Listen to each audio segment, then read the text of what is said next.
Wis.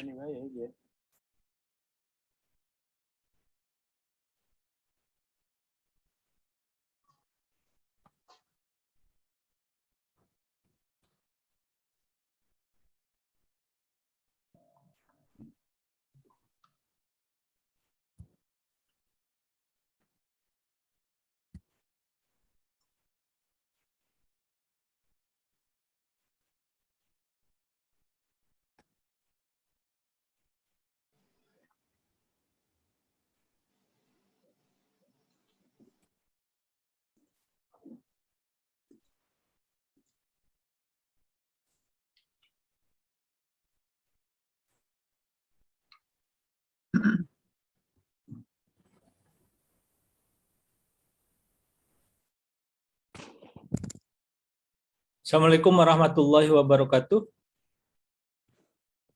Waalaikumsalam warahmatullahi wabarakatuh.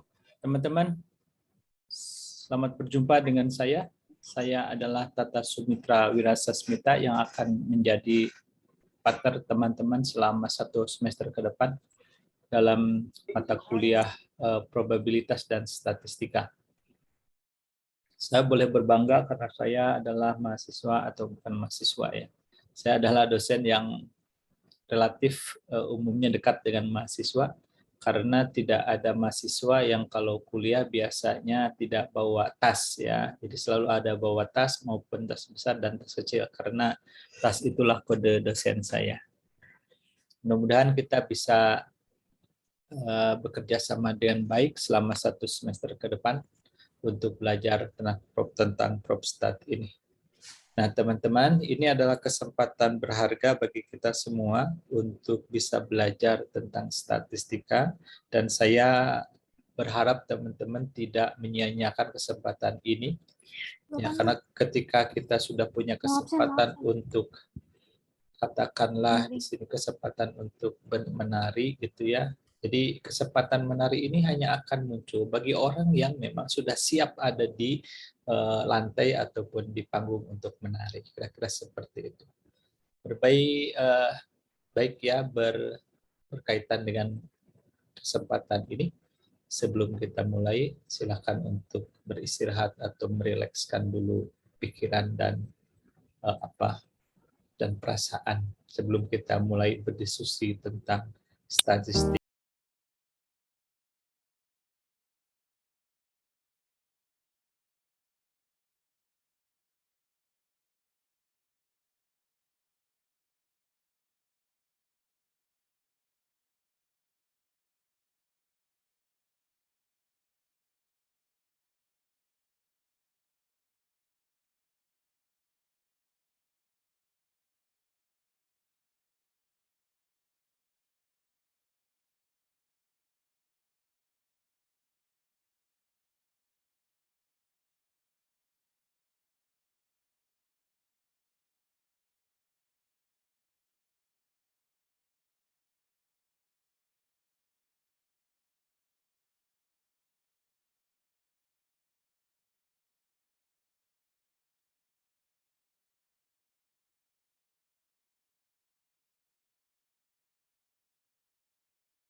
Oke, baik teman-teman, mudah-mudahan teman-teman sudah siap untuk bertemu atau untuk berdiskusi dengan kita tentang statistika. Saya mulai dari gambar ini. Gambar ini memiliki memori yang sangat mendalam bagi saya. Sekitar 10 tahun yang lalu, ya, ini menunjukkan hasil yang diperoleh ketika saya menemani anak-anak TTX 34G2. Yang menarik adalah nilai yang keluar itu tidak ada yang kurang atau tidak ada yang di bawah C. Bahkan A-nya ada 53,33%.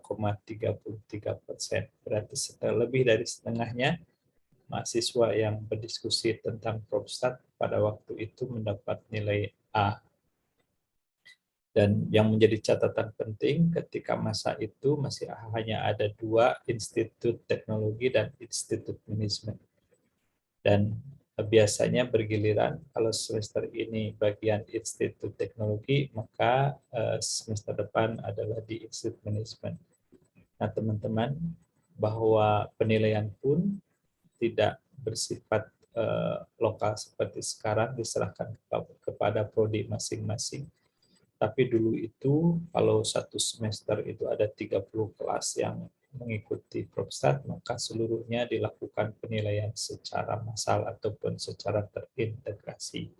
Jadi benar-benar nilai yang diperoleh itu dari yang paling kecil sama yang sampai paling besar itu disatukan, dan boleh jadi satu kelas itu bisa menumpuk di bagian bawah atau nilai kecil atau di nilai besar. Nah, bagaimanapun juga ini harus menjadi kebanggaan, karena pasti sampai sekarang teman-teman pun kalau ditanya mengenai nilai akhir yang diinginkan ketika mengikuti suatu mata kuliah, pasti inginnya adalah mendapat nilai terbaik atau dalam hal ini adalah nilai A. Ini adalah untuk mahasiswa yang pengambilan pertama, ada juga mahasiswa yang mengambil pada kesempatan kedua atau mengulang. Ya.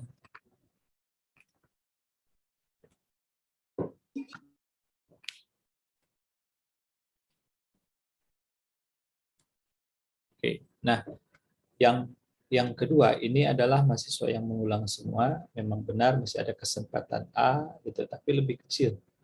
Dan ini yang lulusnya, yang tidak lulusnya masih ada, yaitu sebesar 12,90%. Kalau boleh saya bercerita, biasanya ketidaklulusan ini masih disebabkan karena kekurang rajinan ataupun jarang masuk dan sebagainya. Nah, saya harap makanya ke depan teman-teman, kalau teman-teman mempunyai impian seperti ini, ingin mendapatkan nilai yang terbaik atau mendapat nilai A, mari kita berupaya sesungguhnya atau berupaya sungguh-sungguh, karena impian kita setinggi apapun itu tidak akan bisa kita wujudkan apabila kita tidak mengupayakannya.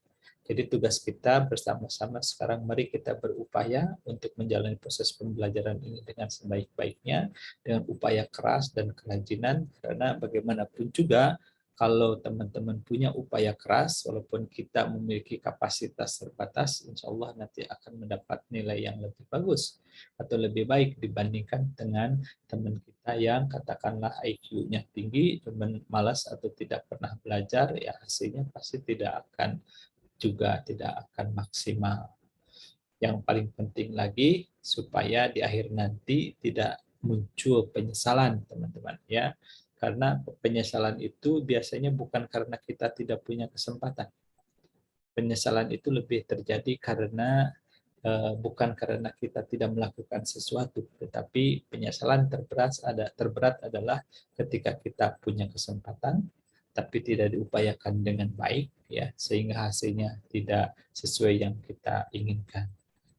Sekali lagi, jangan sampai di akhir semester nanti tiba-tiba kita sedih melihat nilai ProbStat kita khususnya, ya, ProbStat teman-teman ternyata tidak atau sangat mengecewakan, di sementara teman-teman yang lain nilainya bagus sekali.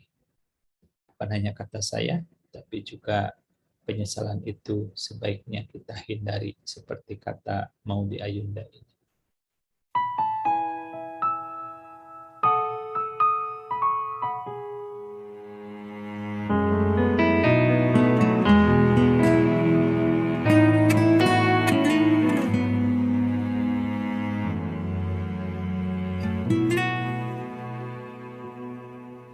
Tak ku mengerti mengapa begini.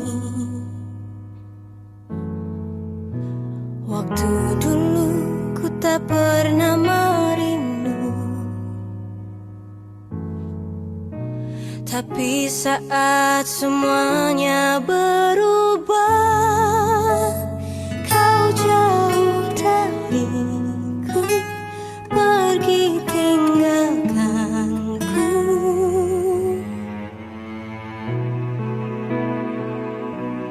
Mungkin memang ku cinta, mungkin memang ku sesali, pernah tak hiraukan rasamu dulu.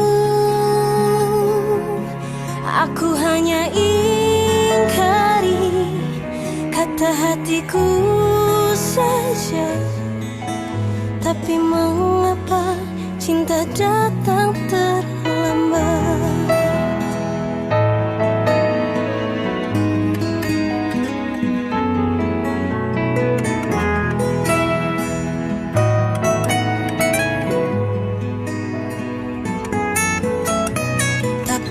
Saat semuanya berubah,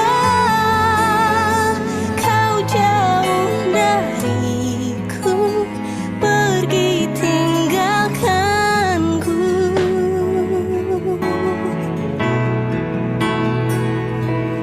Mungkin memang ku cinta, mungkin memang ku sesali, pernah tak hiraukan rasamu.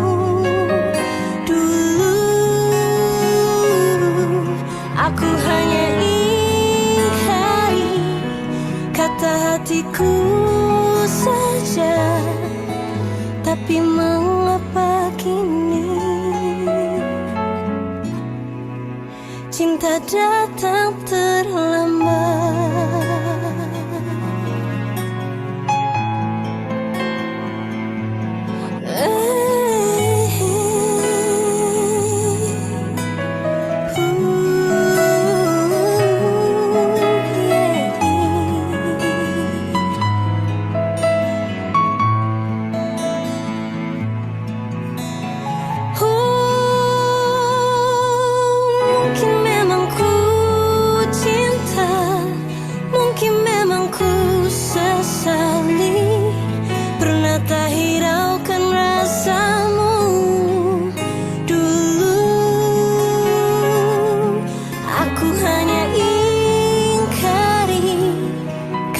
Hatiku saja, tapi mengapa kini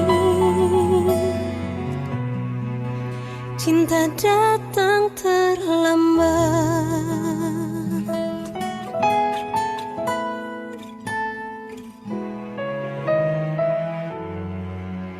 Cinta datang terlambat.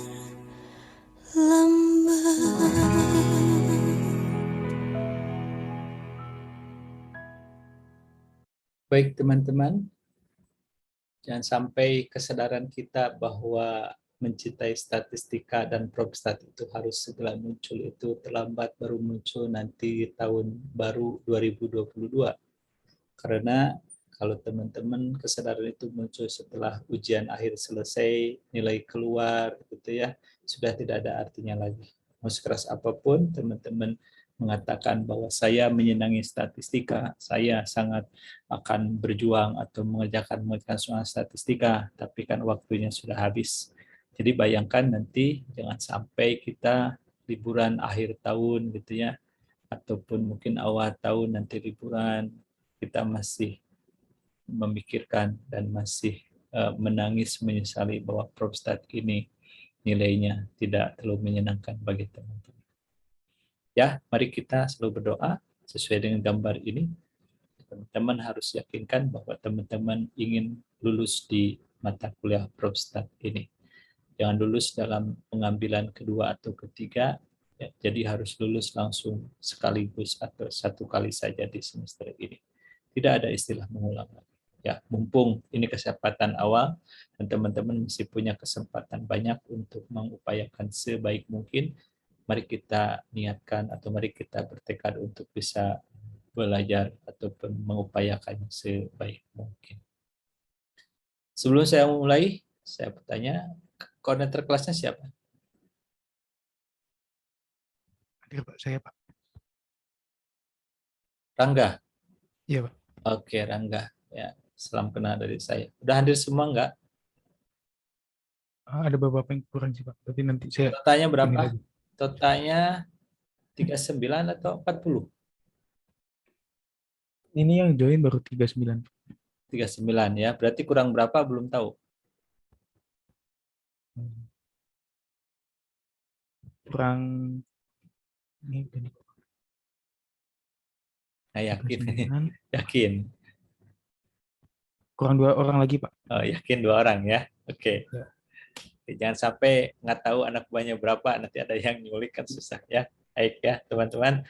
Ya, jadwal kita adalah di hari Sabtu dan ini kelas ketiga atau kelas terakhir yang berdiskusi tentang Probstat. Kalau di gedung Tokong Nanas biasanya ini juga jadwal terakhir dan sudah mulai sepi. Jadi hitung-hitung kita malming saja di Zooming ya. Mudah-mudahan dengan waktu ini ataupun di weekend ini tetap kita bisa mendapatkan ilmu yang bermanfaat bagi kita semua.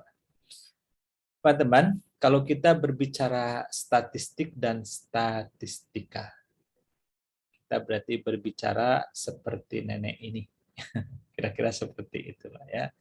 Oke, sebelum saya mulai, Rangga masih kapan belajar statistika pertama sekali? Baru kali ini sih Pak. Baru SMK kali. dulu bener aja. SMK nggak belajar? Nggak ada mata pelajarannya? Nggak ada Pak. Oke, tapi sebagian SMK ada ya. Oke, siapa teman lain? Rizal apa nih? Rizal Raffi, Rashidiansyah. Iya, Pak. Oke, dari SMK Telkom atau dari SMA? Dari Iman, Pak. Oh, alhamdulillah, orang yang soleh nih. Mudah-mudahan ya menjadi pribadi yang bisa mencerahkan teman-temannya di kelas. Oke, dulu belajar peluang dan statistika berarti kan ya, Raffi? Iya, Pak. Oke, dulu belajar statistikanya yang diingat tentang apa?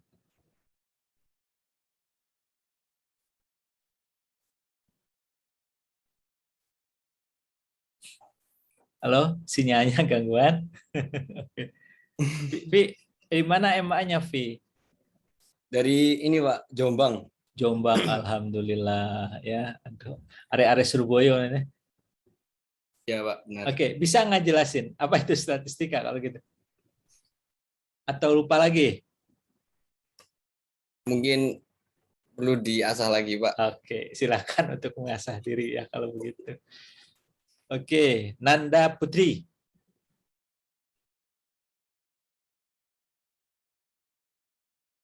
Halo. Nanda, ada gangguan dengan mic?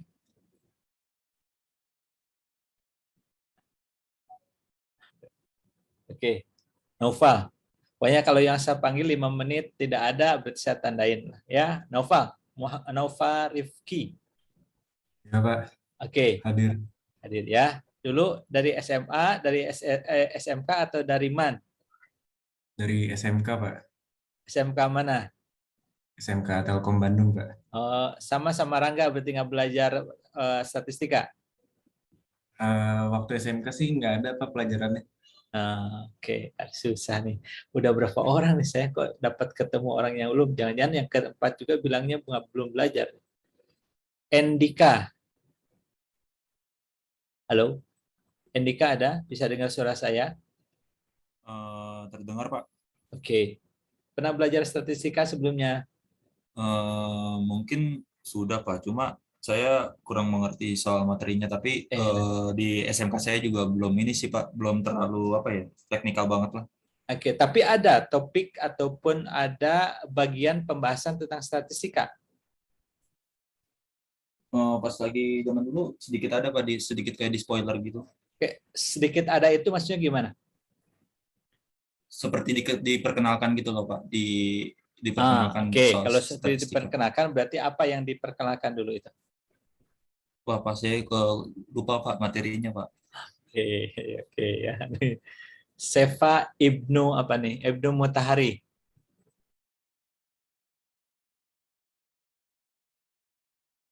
Dengar saya? Iya gimana Pak? Baru balik dari kamar mandi Pak. Oke. Asalnya dulu dari SMK atau dari MA atau dari SMA? SMA Pak. Oke. SMA-nya di mana? Di Jatinangor Pak. Oke, jangan maluin alma mater kalau begitu. Pernah belajar statistika? Eh, lupa Pak. Aduh. Ini SMA Jatinangor, SMA 1 Jatinangor Iya, yang dekat Cikuda itu. iya. Aduh, lupa lagi. Lupa.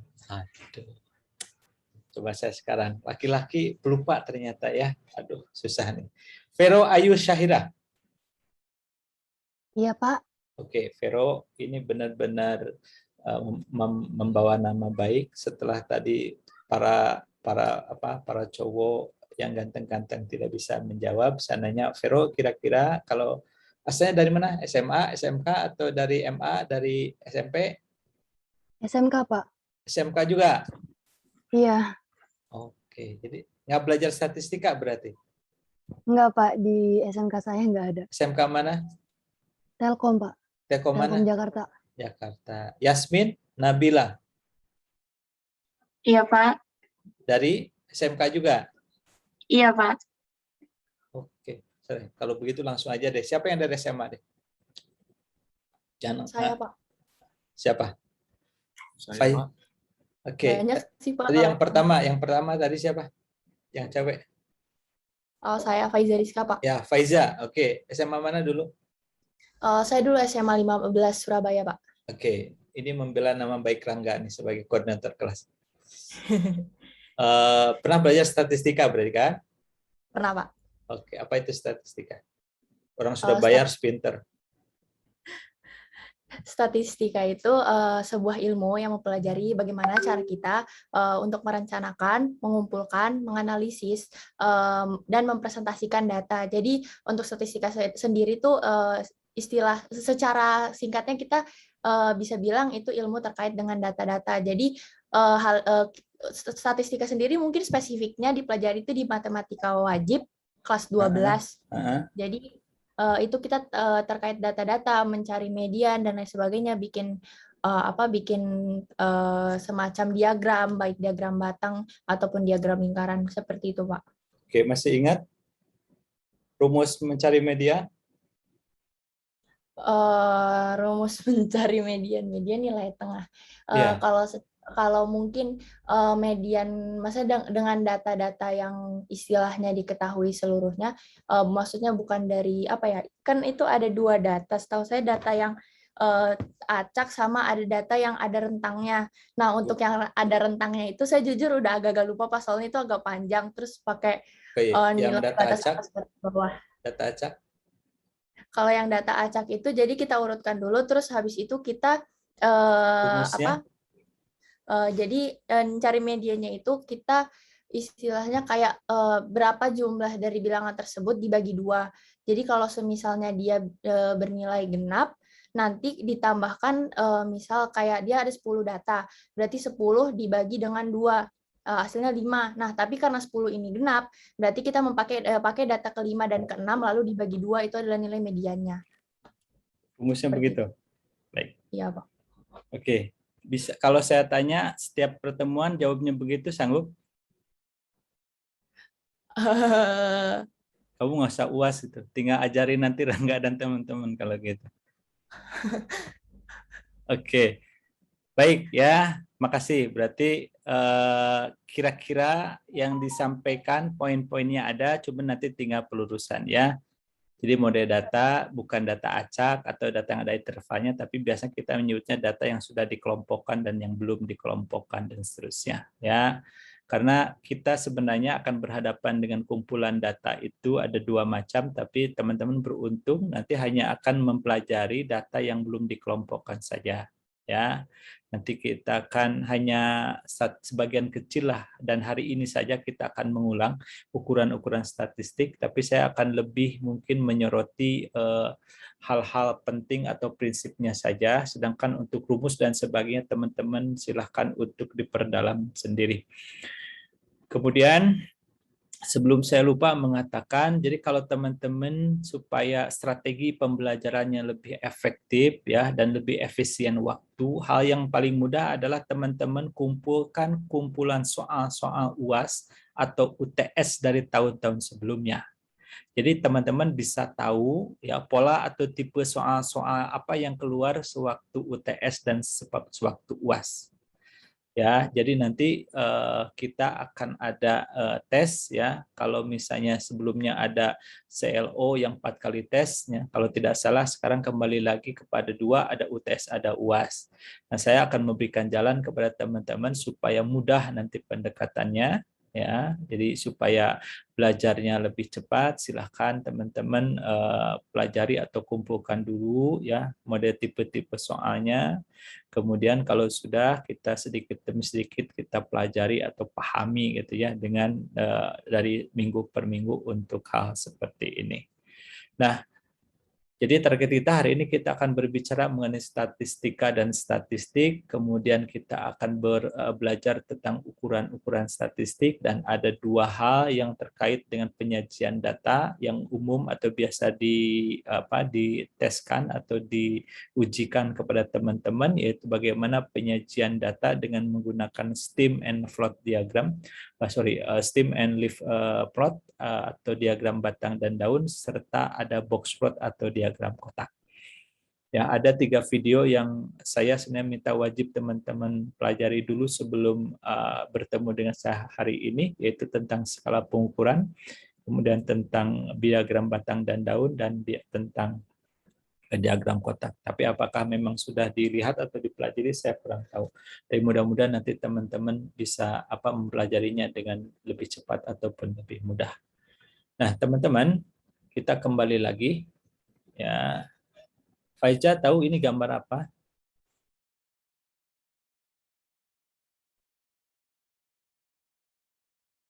Kelihatan nggak? Ini yang di bawah tulisan statistika dan statistik, Pak. Betul. Gambar apa tuh? Itu gambar pengemis. Nah, pengemis. Kita temuin di mana? Biasanya kalau nggak di lampu merah, biasa di sekitar trotoar, Pak. Oke, kalau trotoar. Kemudian kita berarti katakanlah melihat pengemis itu ada suatu fakta yang kita temui. Apa yang kita pikirkan?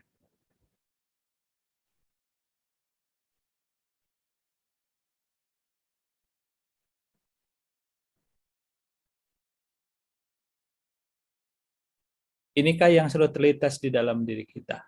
Apakah harus memberi mereka uang atau tidak memberi atau mengabaikan mereka? Ya, berarti kita tahu atau ada permasalahan yang kita hadapi. Untuk menjawab permasalahan ini, apa yang kita lakukan?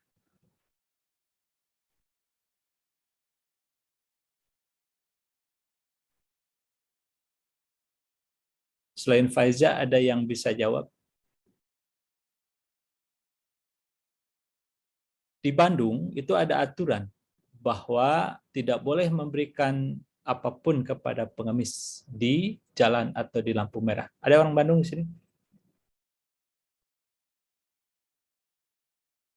Sisi lain bahwa kita juga tahu bahwa memberikan pertolongan atau memberikan sedekah kepada orang lain itu adalah suatu amal kebaikan. Maka kita akan kumpulkan data-data atau informasi terkait hal ini. Apakah kita buka dari buku pada saat di jalan itu atau di trotoar itu? Lihat aturan atau lihat peraturan pemerintahnya yang kita bawa dari yang dicetak? Di mana kita dapatkan aturan-aturannya?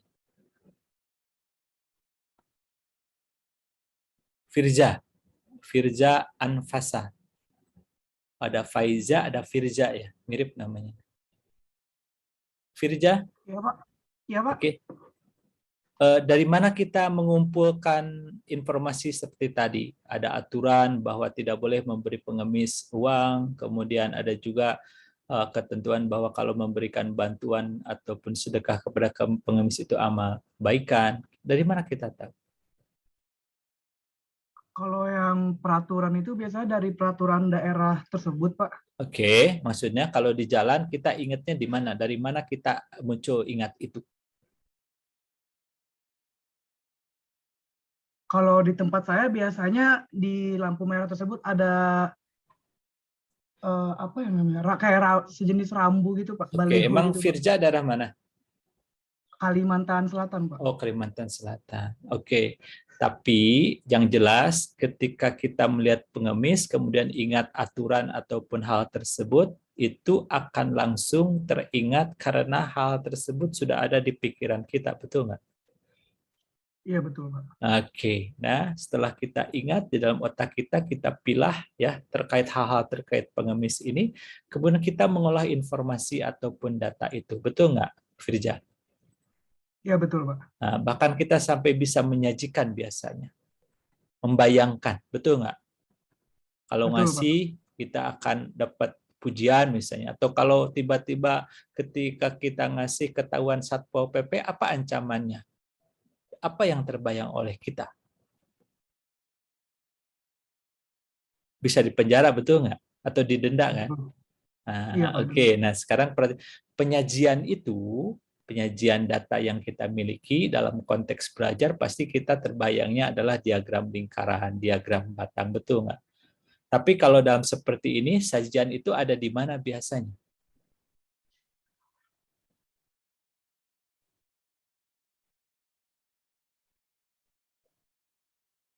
Ingat nggak, Firja, kira-kira ada di mana bayangan itu?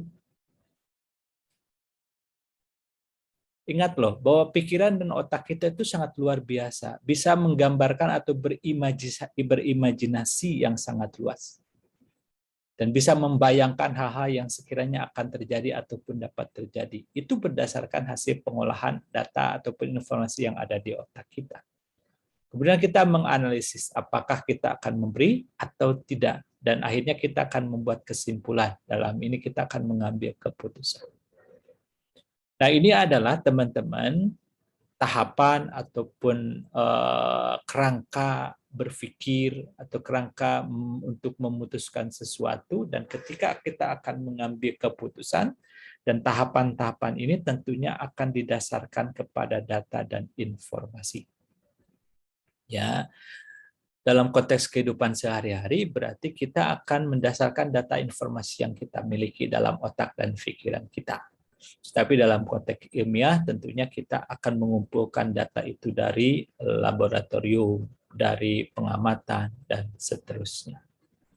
Nah, teman-teman, ini adalah rangkaian atau kegiatan terkait dengan statistika. Jadi kalau Sujana mengatakan statistika itu sebagai ilmu pengetahuan, yang tadi oleh Faiza sudah disebutkan, ya, yang berhubungan dengan cara pengumpulan data, pengolahan dan penganalisisannya, dan penarikan kesimpulan berdasarkan kumpulan data dan penganalisisan yang dilakukan. Nah, teman-teman, kalau Sujana mengatakan dari mulai cara-cara pengumpulan, berarti dari prakteknya bagaimana kita mengumpulkan data tersebut. Tapi menurut Johnson dan Bhattacharya, bahwa statistika tidak hanya mulai dari sana, tapi ketika kita berpikir atau menyusun tentang bagaimana mendesain, melakukan, ataupun mendesain tentang cara-cara atau proses pengumpulan data itu sendiri, kemudian dilaksanakan pengumpulannya, seterusnya sampai pengambilan kesimpulan atau generalisasi, itu sudah masuk dalam konteks statistika.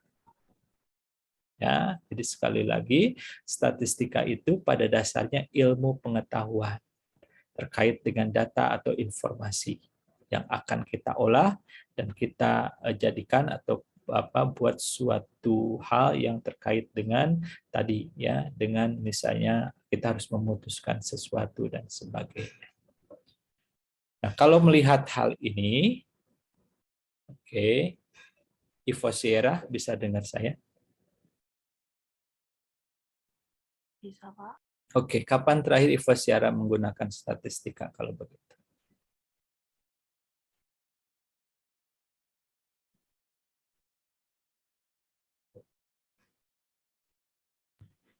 Ivo Sierra Larasati. Larasati ini judul lagu kalau tidak salah.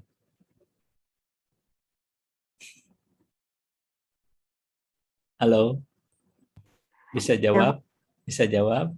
Atau Untuk bingung? penggunaan statistika, mungkin Kapan? tanpa dari saya menggunakan seperti mengolah data sampai bilang kesimpulan.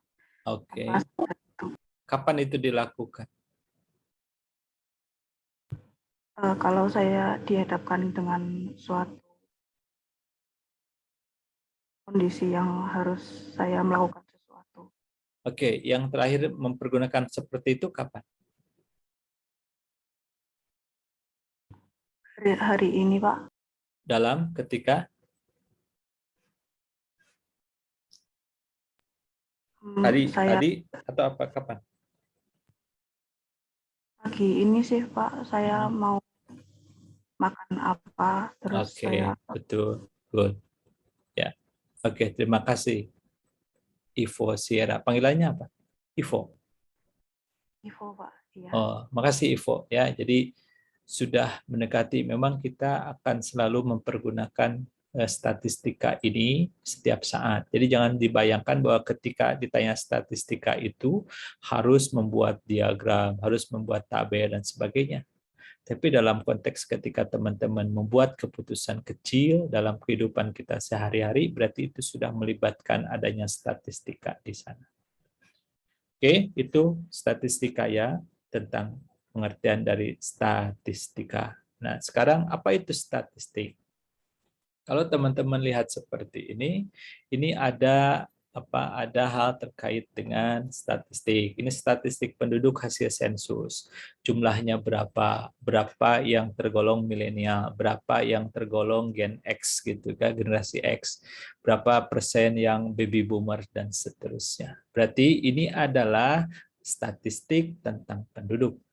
Kemudian kalau ini adalah statistik mengenai perguruan tinggi yang ada di Indonesia atau pendidikan nasional. Ya. Nah, jadi dari data ini dapat kita simpulkan bahwa statistik dalam pengertian pertama, karena statistik nanti ada pengertian lain, ini adalah kumpulan data atau bilangan maupun non-bilangan yang disusun dalam tabel atau diagram atau dalam bentuk lainnya yang mendeskripsikan suatu fenomena atau persoalan. Jadi statistik itu kalau dilihat seperti ini adalah yang menjadi objek daripada ilmu statistika. Jadi kalau statistika ilmunya, maka statistik ini adalah objek keilmuan dari statistika. Itu pengertian yang pertama dari statistika. Kemudian apa yang menjadi pengertian kedua dari statistika? Oke, sampai sini dulu sebelum saya lanjutkan. Ada pertanyaan bagi dari teman-teman? Silakan teman-teman kalau ada yang bertanya.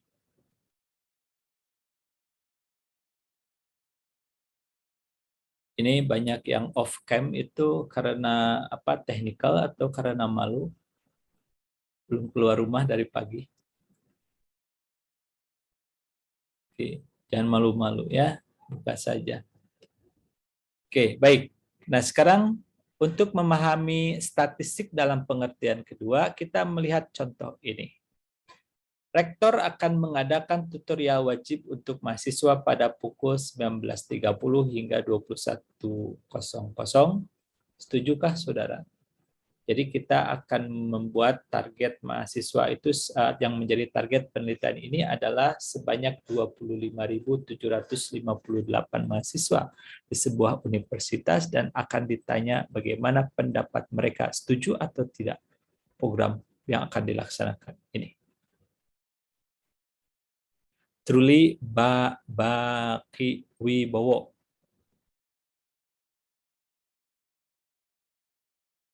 Halo, bisa dengar saya? Ella Diranda. Ella bisa dengar saya? Ya, bisa, Pak.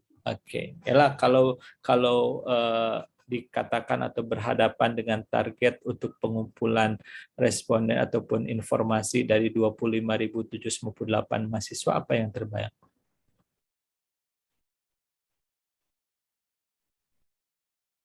Mengumpulkan data dari mahasiswa-mahasiswa tersebut. Betul. Berapa jumlahnya? 25.758. Apa yang terbayang dengan jumlah itu?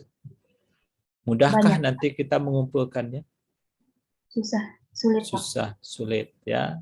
Jadi untuk mendapatkan suara dari 25.758 ini akan sulit dilakukan. Maka biasanya antisipasinya dilakukan apa?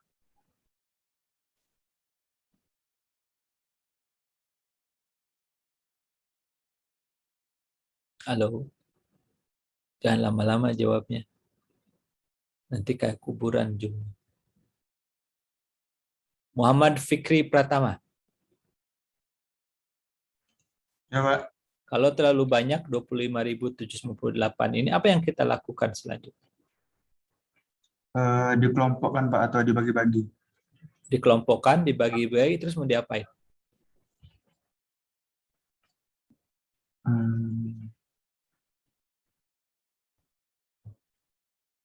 Oke, Wahyu Rindi Hardaningtyas.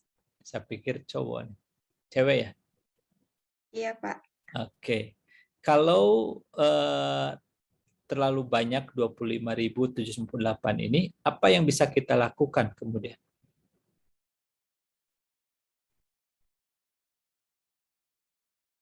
Panggilannya Wahyu atau Rindi? Rindi boleh, Pak. Oke. Rindi boleh? Gimana jawabannya? Mungkin pada saat dilakukan pendataan itu dipetakan setiap mahasiswanya, Pak. Kayak misal jadwalnya dibagi-bagi biar nggak kebanyakan di satu waktu gitu, Pak. Oke, jadi tetap kalau gitu berupaya untuk mengumpulkan dari 25.758, betul? Iya, kalau enggak mungkin kayak diambil perwakilan. Nah, kalau diambil mahasiswa. perwakilan namanya apa? Apa?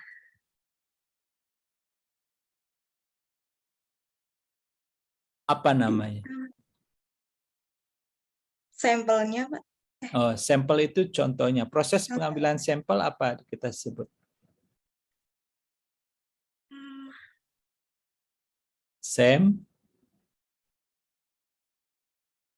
Rangga bisa jawab apa namanya enggak?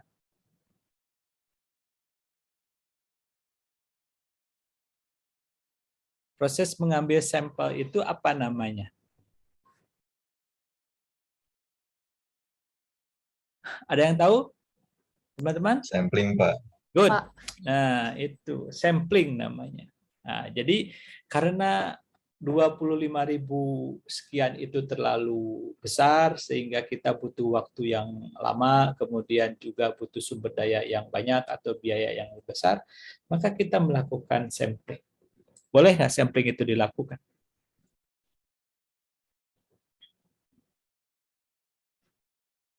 Boleh sampling dilakukan?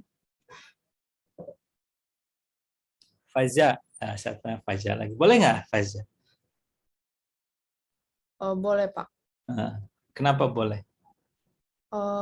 Kalau semisal kan kondisi datanya banyak, terus kita bisa melakukan sampling semisal dari ini kan contohnya 25.000 data, 25.000. Jadi kita untuk biar apa ya, biar bukan efektif tapi biar lebih memudahkan juga. Jadi kita bisa menggunakan teknik samplingnya itu. Jadi mungkin diambil sekitar 200 atau 300 mahasiswa. Ada syaratnya. Apa syaratnya yang harus diperhatikan mengambil sampel ini? Mungkin merata, Pak. Misalnya mungkin kan mahasiswa mungkin ada tingkat 1, tingkat 2, tingkat 3. Nah, mungkin itu diambilnya merata. Boleh, oke. Atau yang paling jelas bahwa yang kita ambil ini harus menunjukkan keterwakilannya. Atau sampel yang kita ambil harus mampu mewakili atau menggambarkan atau merepresentasikan populasinya, begitu ya. Contoh sekarang, seberapa banyak sih sebenarnya sampel yang harus kita ambil? Itu pertanyaan menarik ya bagi teman-teman. Apakah sama nggak kasusnya dari satu kasus ke kasus lain? Beda. Jadi semakin heterogen, maka akan semakin banyak sampel yang harus diambil. Kalau semakin homogen, berarti kita semakin sedikit kewajiban kita untuk mengambil sampel. Rangga tahu nggak berapa liter darah yang ada di tubuh Rangga? Tidak, Pak. Tidak tahu? Oke. Kalau ketika dites golongan darah dulu, masih ingat nggak?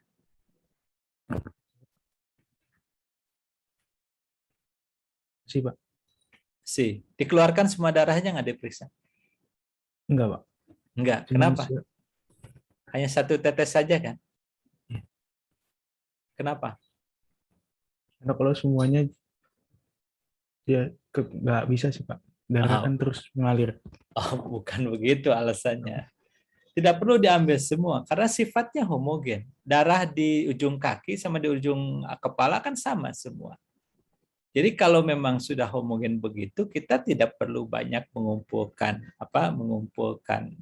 sampelnya, cukup 1-2 titik saja. Toh sudah mewakili. Jadi karena yang dipegang di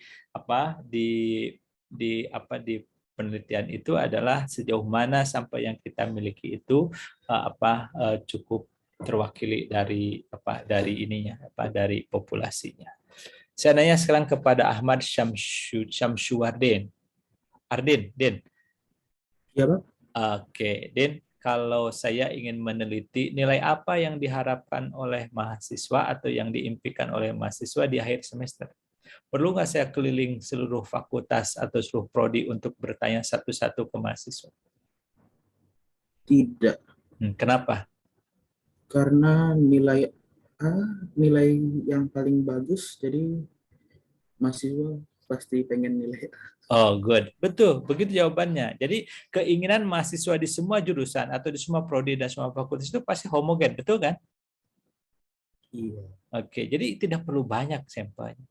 Tapi kalau gini misalnya, Ardin, saya rubah sekarang. Bahwa mahasiswa yang berhak mendapat nilai A adalah mahasiswa yang belajar paling tidak 3 jam 1 malam.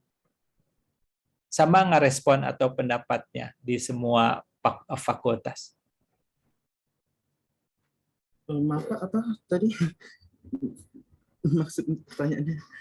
Kalau saya rubah sekarang gini, kalau tadi kan nilai apa yang diimpikan kan? Kalau sekarang saya rubah bahwa mahasiswa yang berhak mendapat nilai A adalah mahasiswa yang belajar paling tidak atau paling sedikit 3 jam dalam 1 malam. Tidak juga. Nah, pertanyaan saya gini, apakah respon yang diberikan itu akan sehomogen yang pertanyaan tadi pertama tentang nilai yang diharapkan atau diimpikan? Tidak. Tidak. Berarti pertanyaan kedua lebih heterogen atau lebih homogen lagi? Lebih heterogen. Lebih heterogen, betul. Mahasiswa yang biasa belajar dalam semalam 5 jam, setuju nggak kira-kira? Enggak.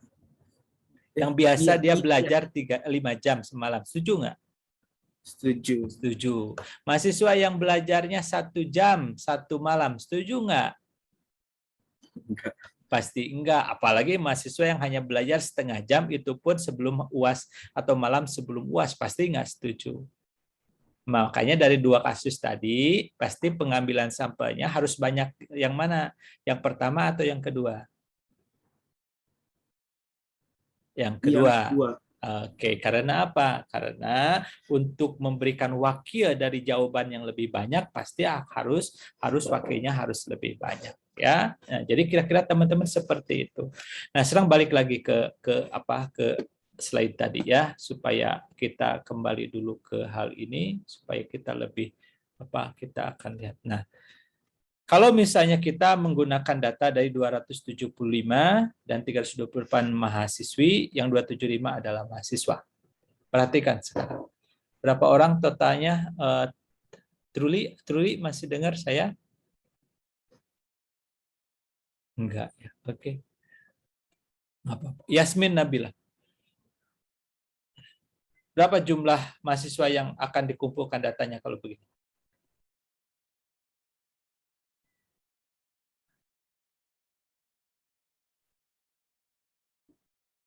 Halo.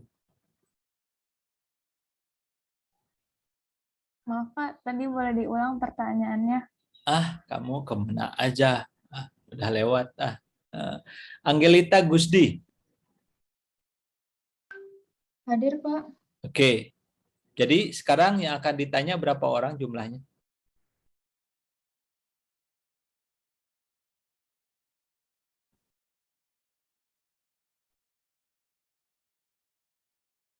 Sumber pengumpulan data kita berapa orang?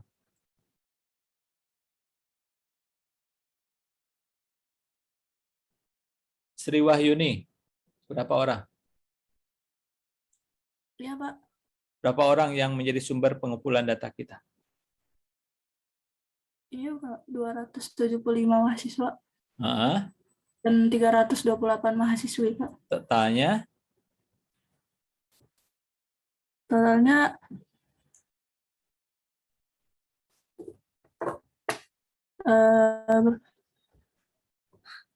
Totalnya?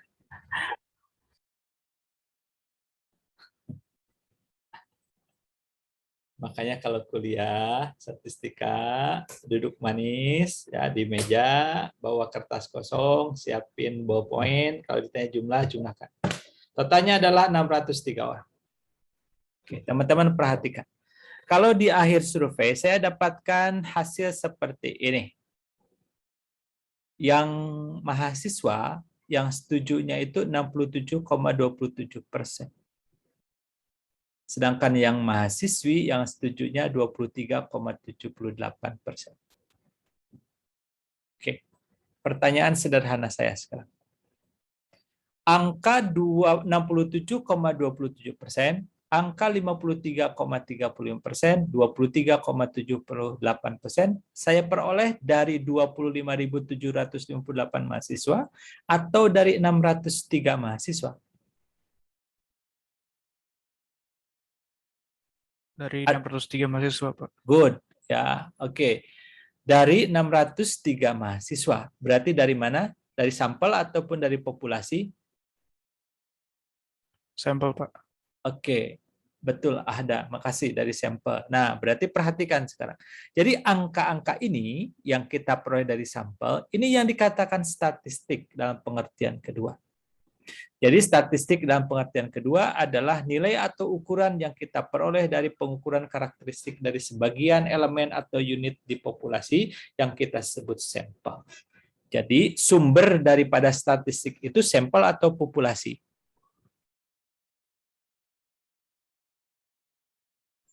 Sampel, Pak. Good, makasih Bintang. Ya, jadi sampel. Nah, karena apa? Karena kalau kita berbicara yang 25.758 keseluruhan, berarti kita berbicara populasi atau seluruh elemen yang ada di populasi. Ini namanya bukan statistik, tapi ini adalah parameter. Jadi parameter ini yang kita sebut sebagai nilai sesungguhnya dari sebuah kumpulan, karena kita berhasil menghitung semuanya. Tapi sekali lagi, karena effortnya besar, biayanya banyak, waktunya lama, sumber daya yang dikerahkan juga banyak, biasanya parameter atau nilai sesungguhnya ini akan susah untuk diperoleh. Jadi kita akan lebih banyak mendapatkan statistik. Nah, statistik dalam pengertian kedua atau merupakan nilai atau ukuran yang kita peroleh dari sampel, biasanya digunakan untuk menaksir parameter. Oke, sampai sini. Ada yang mau bertanya? Teman-teman? Ada yang bertanya? Baik, saya lanjutkan. Ya. Nah, apakah penelitian akan hanya berbicara mengenai angka-angka sampelnya saja? Ternyata tidak. Karena biasanya mereka akan membuat kesimpulan, meskipun data yang dimilikinya berasal dari 603 mahasiswa, tapi tetap kesimpulannya akan meliputi atau melingkupi 25.758 mahasiswa. Makanya kesimpulan biasanya terdapat tingkat persetujuan yang berbeda terhadap pelaksanaan tutorial wajib untuk mahasiswa pada pukul 19.30 sampai dengan 21.00 antara mahasiswa dan mahasiswi. Nah, jadi statistik tadi yang terbatas jumlahnya dipergunakan untuk kesimpulan yang lebih luas untuk konteks populasi, sehingga statistik biasanya umumnya digunakan untuk menaksir ataupun menggambarkan parameter. Inilah yang disebut sebagai statistika induktif. Gitu ya. Oke, sampai sini siapa yang mau bertanya? Kita sekolah sampai jam berapa, teman-teman?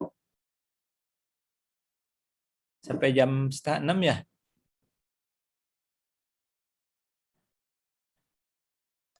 Jam 4:30, Pak. Kirain nggak ada yang jawab. Oke, makasih betul ya.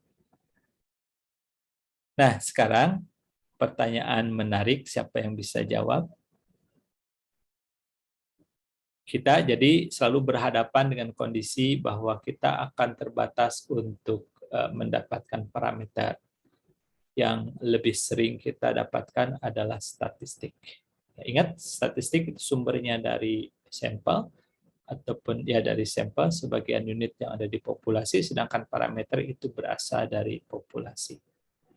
Sekarang saya nanya, dalam kehidupan sehari-hari, mana yang lebih sering kita miliki? Apakah statistik tentang sesuatu itu ataupun parameter?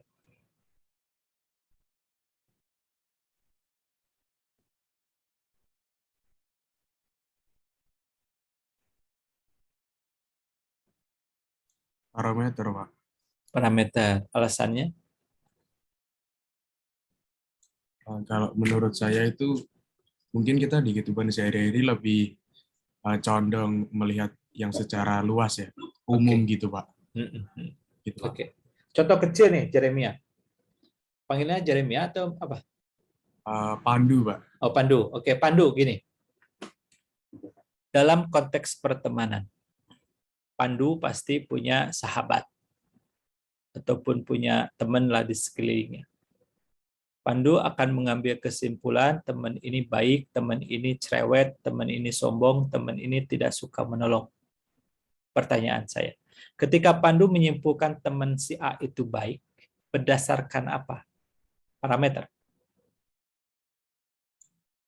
Iya, parameter ini dari Oke. kita sendiri. Oke, betul, baik. Ya. Tapi harus dipisahkan dulu ya, parameter dalam pengertian indikator atau sesuatu yang kita jadikan sebagai acuan dengan parameter pengertian statistik. Ingat, parameter pengertian statistik adalah nilai sesungguhnya yang kita peroleh hasil mengukur ataupun mengamati keseluruhan dari unit ataupun elemen yang ada di populasi. Saya nanya sekarang, untuk mengetahui sifat atau sikap seseorang, berapa lama harus kita pantau? Lama ya, Pak ya? Lama. Ya, Bisa artinya cepet, ya. artinya 7 kali dalam 24 jam dalam sehari. Kemudian 7 hari dalam seminggu, kan begitu ya? Iya, Betul? Pak. Oke. Nah, kita bertemu dengan teman kita berapa lama sih sehari?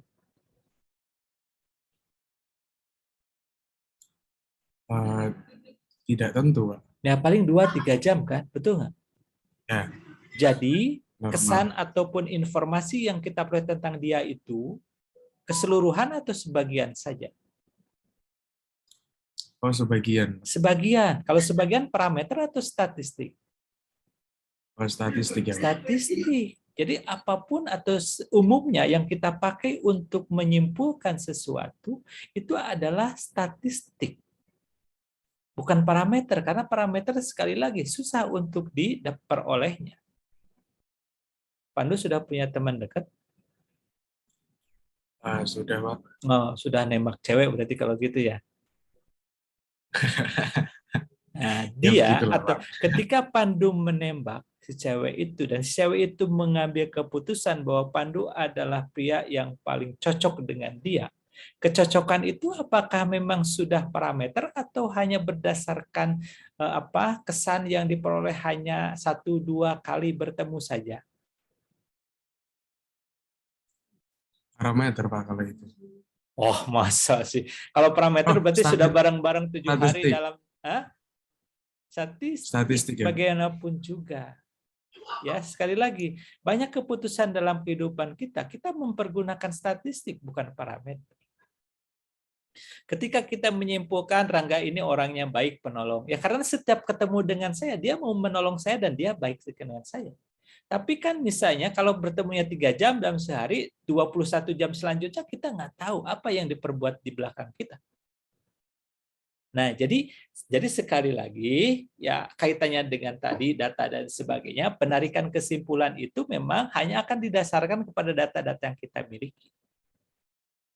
Ya, apalagi cewek lah, hati-hatilah Faiza ya.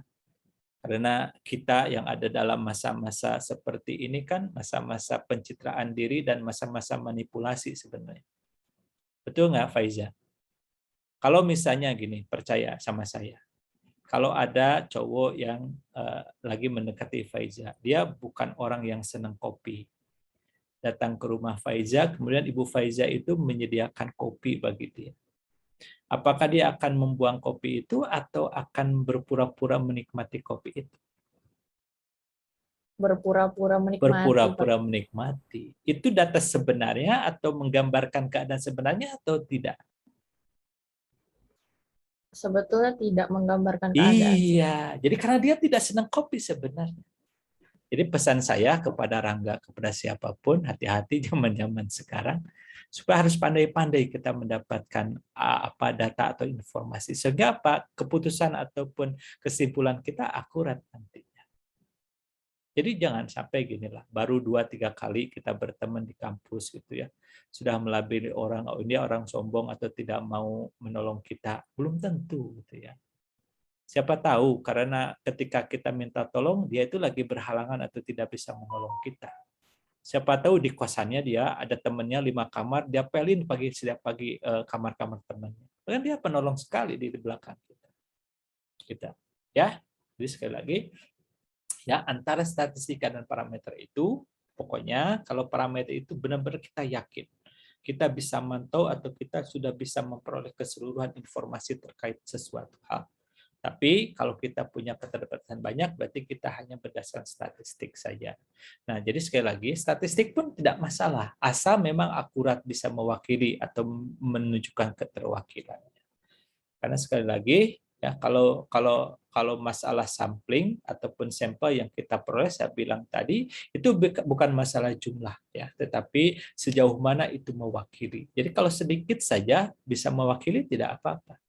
Makanya orang-orang di survei ya politik misalnya untuk mengukur elektabilitas seorang calon, misalnya calon presiden ya, kalau memang mau jujur ataupun mau benar-benar mengukur elektabilitas secara real atau sebenarnya, mereka harus bertanya kepada 195 juta calon pemilih. Bayangkan 195 yang punya hak pilih seluruh Indonesia baru bisa mengatakan calon A ini segini tingkat elektabilitasnya. Tapi kenyataannya mereka hanya mengumpulkan data dari 1.250 orang atau 2.000 orang atau 3.000 orang. Bayangkan berapa persen yang dipakai sebagai acuan atau sebagai alat untuk pengambilan keputusan. Ya, oke teman-teman. Jadi mudah-mudahan bisa ditangkap. Tadi pengertian statistika sebagai ilmunya, kemudian statistik ada 2 pengertian, satu sebagai kumpulan data baik berupa bilangan maupun non bilangan, dan yang statistik yang kedua berarti ini adalah nilai atau ukuran yang kita peroleh dari sampel atau dari sebagian unit populasi yang biasanya kita gunakan untuk menaksir parameter. Oke. Jadi ini statistika terbagi 2, ada statistika deskriptif, ada statistika induktif. Jadi kalau kita hanya bercerita, menggambarkan saja keadaan data dan sebagainya, itu merupakan bagian statistika deskriptif. Tapi kalau kita sudah mulai mengambil kesimpulan, atau kita melakukan pengujian hipotesis, ya, itu berarti kita sudah melakukan statistika induktif. Nih, dalam bahasa misalnya, kalau ditanya tentang gimana sih sebenarnya sifat dia, nah kalau jawaban kita sepanjang yang saya kenal atau selama ini saya bertemu dengan dia, dia sih orangnya baik. Berarti kita hanya menyimpulkan berdasarkan hal yang kita ketahui atau kita miliki. Berarti kita tidak menyimpulkan secara general tentang orang itu. Tapi kalau kita bilangnya dia sih orangnya jahat gitu ya, berarti itu sudah menyimpulkan secara keseluruhan. Berarti kita sudah, kalau dalam statistika berarti sudah melakukan statistika induktif. Nah, tolong teman-teman dipahami baik-baik. Jadi statistika itu memerlukan data atau informasi sebagai alat untuk mengambil keputusan ataupun melakukan analisis. Tanpa statistika, tanpa data, informasi, kita tidak bisa, atau statistika tidak bisa diimplementasikan. Dengan kata lain, pasti kita pun akan bertemu dengan banyak kesulitan dan sebagainya. Sasa Nabila Afrimandi. Bisa dengar saya?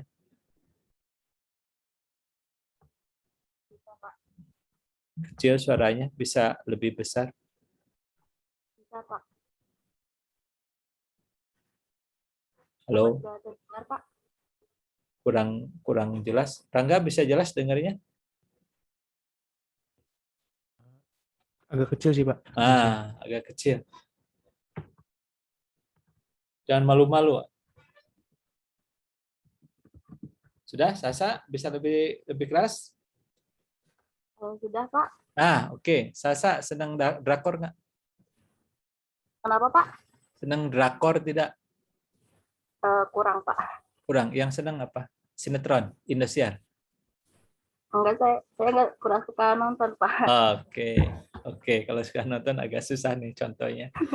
Oke, saya ginilah. Misalnya kita ataupun Sasa selalu punya impian, pastikan punya figur yang didamba-dambakan lah seperti itu. Untuk calon pendamping hidup seperti apa gambarannya?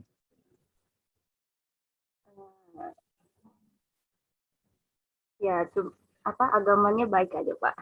Agamanya baik aja. Yang lain tidak masalah gitu. Enggak. Oke. Ya, terus gini. Jadi tapi dari sisi tampilan gimana? Karena contohnya yang saya mau buat harus susah kalau agamanya gitu kan. Kalau itu maksudnya gini, ilustrasinya ya, bukan masalah saya terlepas dari apa kita menjadikan parameter tertentu untuk sebagai alat keputusan kita.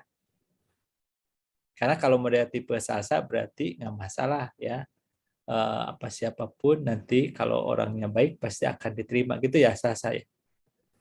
Iya, Pak. Oke, baik. Kalau gitu saya nanya yang lain dulu deh ya, yang agak gaul ya. Yasmin. Iya, Pak. Senang drakor nggak? Enggak, Pak. Aduh, nggak juga.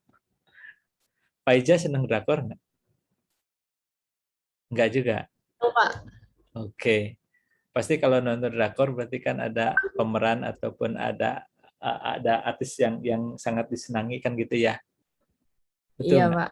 Dan kadang-kadang sudah direka-reka, diimajinasi dan sebagainya. Wah, dia kalau jadi pasangan saya berarti orangnya akan sangat luar biasa gitu kan. Nah, misalnya lagi jalan-jalan ke mall nih. Ada orang yang tipikalnya seperti yang kita dambakan selama ini.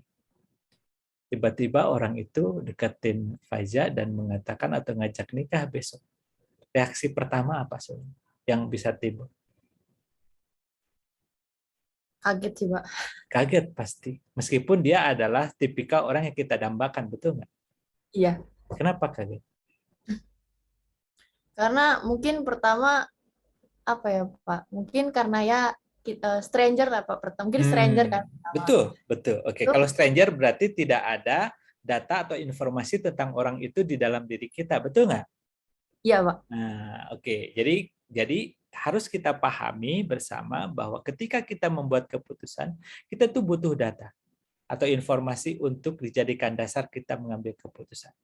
Jadi ketika kita blank, tidak ada data, meskipun hal tersebut memang kita inginkan, itu akan membuat kita pusing ataupun kita tidak yakin dengan keputusan kita. Ya, jadi sekali lagi kebutuhan kita untuk menumpuk informasi atau mengumpulkan informasi sebanyak-banyaknya haruslah selalu dilakukan.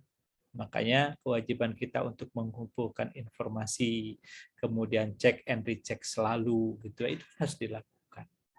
Dan saya pikir di zaman-zaman seperti ini tetap ya, Sasa harus mengumpulkan informasi dan sebagainya sehingga kita bisa mengambil keputusan yang bisa kita yakin dengan keputusan yang akan kita ambil itu. Baik, sebelum ada pertanyaan, Vito, ada pertanyaan, Vito? Masih belum, Pak. Masih belum. Oke, Vito di mana tinggal? Saya di Kota Batu, Pak, Jawa Timur. Oh, dingin kalau nggak salah Batu itu ya. Di atas Malang kan, Vito ya? Iya, Pak, di atas Malang. Oke, good. Ya, baik kalau begitu ya. Oke, teman-teman, silakan ada pertanyaan.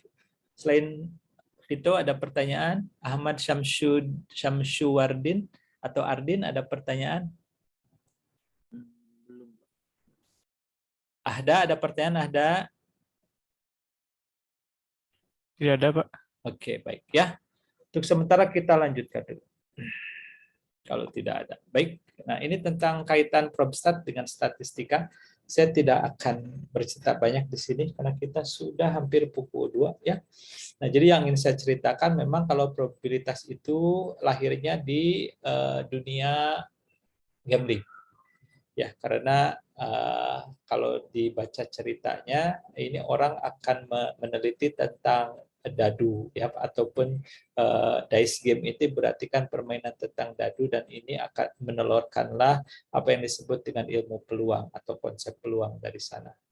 Nah, tapi sekarang kan aplikasinya tidak hanya di dunia dunia gambling ataupun kasino saja, tapi juga dilakukan atau diimplementasikan secara luas untuk menghitung risiko, probabilitas dan sebagainya di bidang-bidang di pekerjaan-pekerjaan lain yang lebih banyak sisi positifnya untuk membantu perkembangan keilmuan yang ada. Ya, nanti kita akan bahas dengan lebih detail lagi tentang peluang ini di pertemuan-pertemuan selanjutnya. Ini kaitan statistika dengan peluang. Jadi memang harus diakui bahwa peluang ini adalah subjek yang sangat susah untuk ditangkap atau dicerna sebenarnya, karena ini adalah sifatnya konseptual ya. Kadang-kadang imajiner ya, tapi mungkin kita hanya akan dekati hal-hal yang bersifat implementasinya saja, sehingga kita tidak terlalu berkutat dengan tingkat kesulitan yang tinggi ini. Biarlah nanti ini menjadi tugas atau menjadi lahannya orang-orang ahli matematik, atau mungkin kalau ada nanti teman-teman yang ingin memperdalam ini akan bisa diperluas lagi. Kemudian dari sisi pengambilan keputusan ataupun kaitan peluang antara statistik tadi, sama-sama ini konsepnya adalah tentang kesempatan ya. Namun bedanya kalau probabilitas itu didasarkan kepada pengambilan keputusan secara deduktif ya, yang didasarkan kepada aksioma-aksioma. Apa itu aksioma? Nanti kita akan bahas di pertemuan berikutnya. Yang penting aksioma itu adalah pernyataan ataupun asumsi yang sudah kita anggap kebenaran, atau kita sudah tidak lagi perlu diperdebatkan keberadaannya. Seperti 1 tambah 1 kan tidak ada lagi yang menanya ataupun mengkritisi kenapa sama dengan 2 dan seterusnya. Sebaliknya kalau statistik itu kita dasarkan pengambilan keputusannya secara inference based ya. Jadi kita mengambil kesimpulan berdasarkan observasi yang kita lakukan. Oke, jangan lupa selalu bahwa kita yakin kita akan lulus ya. Jadi pesan saya yang paling utama adalah teman-teman tolong melakukan upaya terbaik. Karena upaya terbaik ini akan menempa diri kita supaya kita bisa melakukan ataupun semakin mandiri dan semakin tough, ya, semakin bisa bertahan dengan tantangan-tantangan yang kita hadapi. Dan yang lebih penting lagi, kita harus menyiapkan diri kita, harus mencoba untuk melakukan semua upaya itu dengan segala kejujuran, ya. Karena kejujuran dan upaya terbaiklah nanti yang akan justru lebih menentukan bagaimana perjalanan teman-teman setelah menyelesaikan pendidikan atau pelajaran di Telkom ataupun di dunia mahasiswa seperti sekarang ini. Nah, saya akan memberikan beberapa tugas, insya Allah tidak akan sampai seperti kuda ini, ya, keberatan atau kerepotan. Teman-teman, insya Allah akan bisa mengerjakan apa yang saya berikan nanti. Ya. Karena kalau di pertemuan langsung, biasanya saya dalam satu semester itu bisa melakukan kuis bisa 6-7 kali. Ya, walaupun tidak saya ambil semuanya, saya akan ambil yang misalnya 3 terbaik dan seterusnya. Gunanya buat apa? Gunanya adalah untuk memberikan kesempatan. Gunanya adalah untuk memberikan kesempatan ataupun memberikan peluang lebih besar kepada teman-teman untuk mendapatkan hasil yang terbaik. Dan jangan lupa teman-teman untuk selalu belajar, karena belajar adalah energi kehidupan mahasiswa. Jadi kalau sudah tidak mau belajar, ya berarti bukan mahasiswa. Baik. Sekarang kita mulai dengan apa yang disebut dengan ukuran statistik. Apa itu ukuran statistik? Nah, kita akan mulai dari dulu cerita seperti ini. Ceritakan mengenai penghasilan dari kolega-kolega kamu misalnya. Oke, perhatikan teman-teman. Kalau kolega kita ada 5 orang, ya, dengan penghasilan yang macam-macam. Kita lihat dulu orang yang paling kiri. Penghasilannya 10 juta rupiah per bulan. Kita hanya akan menggambarkan atau diminta untuk menggambarkan 1 orang saja. Mudah nggak kira-kira kita memberikan deskripsi kepada orang tersebut secara numerik berdasarkan penghasilannya? Mudah nggak?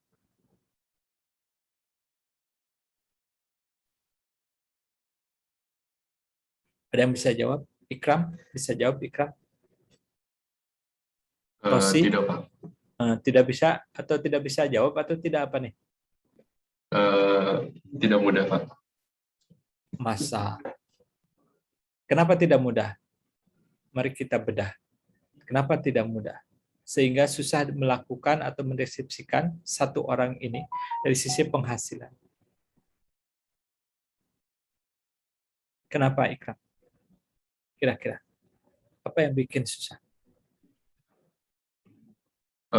Untuk 1 orang atau dari kelima ya Pak tadi? Untuk 1 orang dulu, 1 orang dulu yang paling kiri. Bisa sih, bisa menilai sih Pak. Yang pakai sih, oke, bisa ya? Dengan gampang kita ceritakan. Maksudnya gini, ketika kita ceritakan, kolega saya penghasilnya 10 juta rupiah. Dari sisi kita yang menceritakan, ataupun teman yang kita ajak bercerita, susah nggak atau mudah nggak melakukan? Kalau saya menceritakan atau mengatakan angka 10 juta, mudah nggak? Mudah nggak, Kram? Mudah, Pak. Mudah. Mudah. Oke, berarti sesuai nggak dengan kenyataannya? Sesuai. Oke, dan ketika orang mendengarkan, orang bisa membayangkan nggak 10 juta itu seperti apa? Bisa membayangkan. Oke, jadi dari apa yang kita ungkapkan dengan apa yang diterima itu adalah suatu hal yang mudah karena hanya 1. Betul nggak? Betul, Pak. Oke, nah Ikram sekarang, kalau saya, jadi untuk nomor 1 ini kita akan mendeskripsikannya dalam 1 wakil angka yaitu 10, gampang sekali. Bagaimana kalau sekarang kita perlebar dengan orang kedua ini, Ikram? Jadi yang 1 10 juta, yang 1 14 juta. Kalau kita diminta untuk menjelaskan atau mendeskripsikannya dalam 1 angka, pertanyaan pertama, angka berapa yang akan dipakai?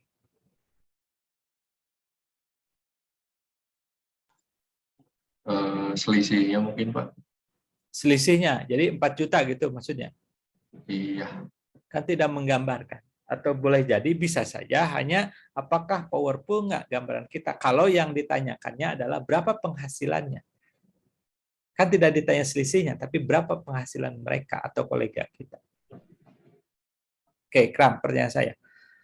Boleh nggak saya mengatakan 10 juta, Ikram, untuk mewakili kedua orang ini? Tidak, Pak. Kenapa? Kan 10 juta merupakan data dari orang yang salah satu ini. Atau boleh nggak saya mengatakan 14 juta? Tidak, Pak. Kenapa? Karena yang satu 10, yang satu 14. Beda gitu, Pak. Oke. Jadi keberatannya dari aspek apa, Ikram? Mungkin dari apa ya, pengkategoriannya sih, Pak. Nilainya sih, Pak. Nilainya, artinya tidak sesuai dengan orang-orang itu. Ya. Betul ya, tapi secara statistika boleh saja menggunakan angka 10. Boleh saja menggunakan angka 14, tapi memang benar seperti keberatan Ikram. Permasalahannya apakah angka yang dipergunakan tersebut cukup mewakili atau tidak. Itu yang menjadi concern kita.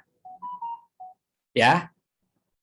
Nah, kalau katakanlah kalau 10 berarti kan yang 14 tidak terwakili, kan begitu kan?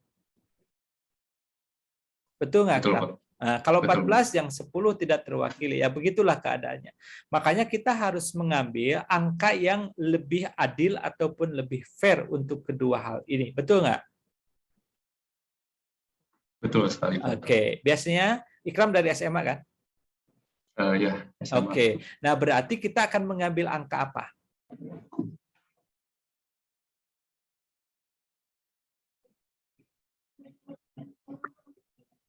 Ini angka apa kira-kira?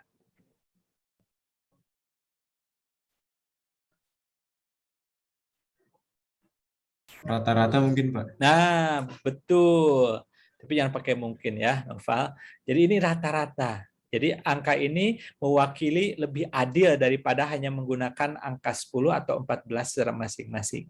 Karena apa? 12 ini berada di tengah-tengah ya. Jadi katakanlah tidak, kalau tadi kan 14 tidak terwakili atau 10 tidak terwakili pilihannya. Tapi kalau dengan 12 berarti jarak ke 10 sama ke 14-nya sama. Tapi ini secara keseluruhan akan menggambarkan jumlah ini. Nah, yang terjadi adalah ketika kita tambah 3 orang, ya kita juga harus berpikir angka mana yang terpilih atau mewakili. Bisa jadi kita pilih 14, ini sebagai rata-ratanya. Kalau 4 orang, misalnya pergunakan angka 17, karena ini dianggap paling mewakili. Termasuk juga sampai ke 37.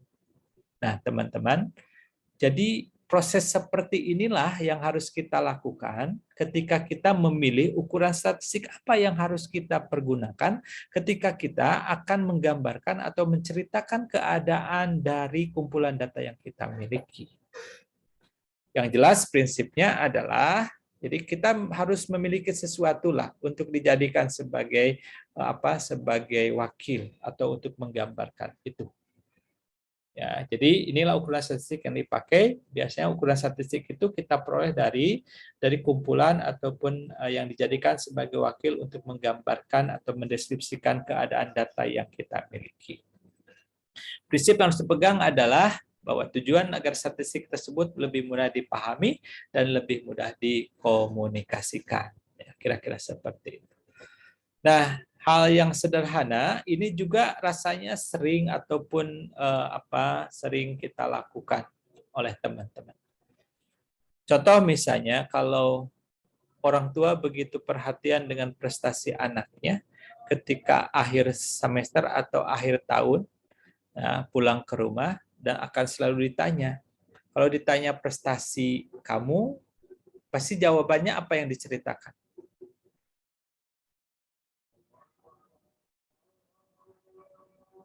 Apa yang diceritakan?